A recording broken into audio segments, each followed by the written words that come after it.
Sveiki atvykę į Pink Soup Game. Leiskis į gardžių nuotykių medžioklę. Rink ingredientus, kurk legendinius lietuviškus patiekalus.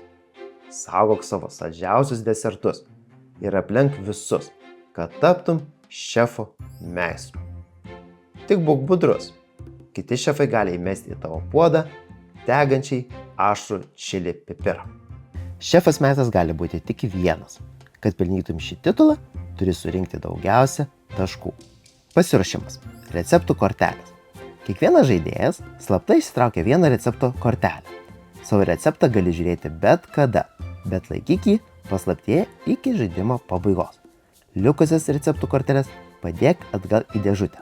Sumaišykite visas ingredientų korteles, padėkite jas užverstas į vieną traukimo kaladę stalo centre. Pirmą žaidimą pradeda tas žaidėjas, kuris paskutinis valgė šaltibarščius. Savo ėjimo metu privalai pasirinkti vieną iš dviejų veiksmų. Kol bendroje virtuvėje nėra 5 kortelių, galimas tik vienas pasirinkimas. Trauk 2 ingredientų kortas iš ingredientų traukimo kaladės. Jas gali pasižiūrėti tik tu. Išsirink vieną kortą ir padėk ją atverstą į bendrą virtuvę. Į tuščią vietą eilėje šalia ingredientų traukimo kaladės. Patarimas. Tinkami ingredientai bendroje virtuvėje taip pat suteikia taškų žaidimo pabaigoje. Jei jau yra 5 atverstos kortos bendroje virtuvėje, padėk naują kortą ant bet kurios krūvelės viršaus. Atversta. Patarimas. Uždenk ingredientus, kurių tau nereikia, arba tuos, kurie galėtų būti vertingi tavo priešininkams. Su antra korta privalai pasirinkti vieną iš šių veiksmų. Padėk ją užverstą į savo puodą. Kai kortą padedi, nebegali jos daugiau peržiūrėti. Turi įsiminti, ką įdėjai į savo puodą, arba kurias kortas tau davė kiti šefai. Tik atlikę specialų pelytės veiksmą, gali vėl pažiūrėti į visas savo kortas. Tavo puodas gali laikyti daugiausia 5 kortas. Jei tavo puodas pilnas, pasirink vieną kortą iš savo puodo, netikrindamas jos, pasikliauk atmintimi. Atversk ją ir padėk į bendrą virtuvę. Ant viršaus jau yra 5 kortos.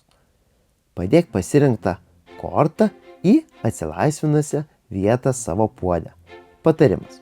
Tokiu būdu gali išmesti iš savo puodo nepageidaujamas kortas. Su antra korta gali atlikti ir kitus veiksmus. Gali ją padėti užverstą į kito žaidėjo puodą. Jei jau puodas pilnas, jau yra 5 kortos, pasirink vieną kortą, netikrindamas jos, atversk ją ir pašalink iš žaidimo. Ir paskutinis variantas, ką gali daryti su antrąja korta, jei pasilikai pelytės kortą, gali aktyvuoti vieną iš jos galių. Po aktyvavimo pašalink pelytės kortą iš žaidimo.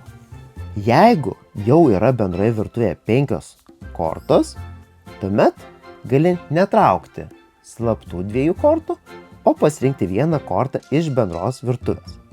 Pasirink viršutinę kortą iš bet kurios bendros virtuvės krūvelės ir padėk ją užverstą į savo puodą. Negali jos padėti į kito žaidėjo puodą, nes kiti šefai stebi. Jei pasirinki pelytės kortą, gali iš karto aktyvuoti vieną iš jos galių, o po aktyvavimo pašalink ją iš žaidimo. Jos nereikia pasilikti. Jei tavo puodas pilnas, pasirink vieną kortą iš savo puodo, netikrindamas jos, atversk ją ir padėk į bendrą virtuvę. Ant viršaus jau yra 5 kortos. Pelytės galios. Kai aktyvuoji pelytę, pasirink tik vieną galią, kurią aktyvuosi. Po aktyvavimo pašalink pelytės kortą iš žaidimo. Paimk bet kurią vieną ingredientų kortelę iš bendros virtuvės. Nesvarbu, ar nuo viršaus, ar iš vidurio, ar iš apačios. Sumaišyk visas savo arba kito žaidėjo ingredientų korteles, jų puode. Tvarka tampa atsitiktinė.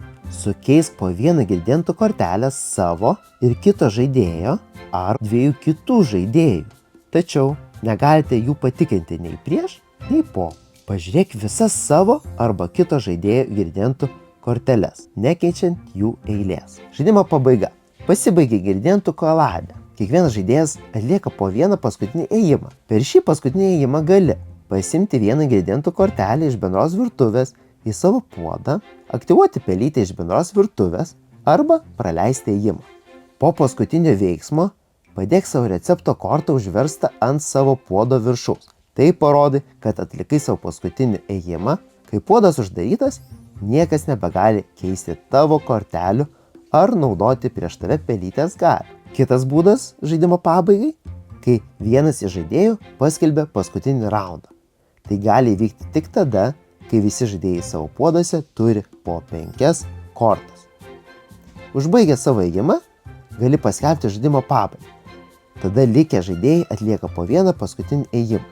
Po paskutinio ėjimo kiekvienas žaidėjas turi uždaryti savo puodą. Pastaba. Jei paskutinis aktyvus žaidėjas traukia 2 kortas, jis gali abi padėti į bendrą virtuvę, nes visi kiti puodai jau yra uždaryti. Patarimas. Skelbk žaidimo pabaigą tik tada, kai esi tikras, kad tavo puode yra geros kortos, nes bendra virtuvė gali stipriai pasikeisti, kol visi atliks savo paskutinį ėjimą. Pergalė. Žaidėjas surinkęs daugiausiai taškų tampa naujuoju šefo meistru. Taškų skaičiavimas. Receptų užbaigimas. Gausite 15 taškų, jei tarp savo puodų ir bendros virtuvės turite bent 5 skirtingus ingredientus su tavo recepto simboliu. Tas pats ingredientas negali būti skaičiuojamas 2 kartus. Tinkamų ingredientų taškų skaičiavimas. Kiekvienas ingredientas su tavo recepto simboliu, esantis tavo puode arba bendroje virtuvėje, suteikia tiek taškų, kiek yra nurodyta ant kortelės. Pasikartojantis ingredientai taip pat skaičiuojami. Ingredientai be tavo recepto simbolių taškų nesuteikia. Druska visada suteikia 0 taškų, bet yra tinkama receptui. Kiekvienas desertas tavo puode vertas 6 taškų. Desertai bendroje virtuvėje taškų nesuteikia. Kiekvienas čili pipiras tavo puode vertas -3 taškų. Jei turi tiksliai 3 čili pipirus, vietoj -9 gauni +15 taškų. Pagaminai aštrią čili sriubą. Čili pipirai bendroje virtuvėje nesiskaičiuoja. Kiekviena pelytė tavo puode verta -1 taško. Pelytės bendroje virtuvėje nesiskaičiuoja. Nugalėtojas gauna šefo meistro karūną. Dabar pabandyk ją apginti nuo kitų šefų. Štai ir viskas. Jūs esate pasiruošę varžytis Pink Soup Game žaidime. Sėkmės!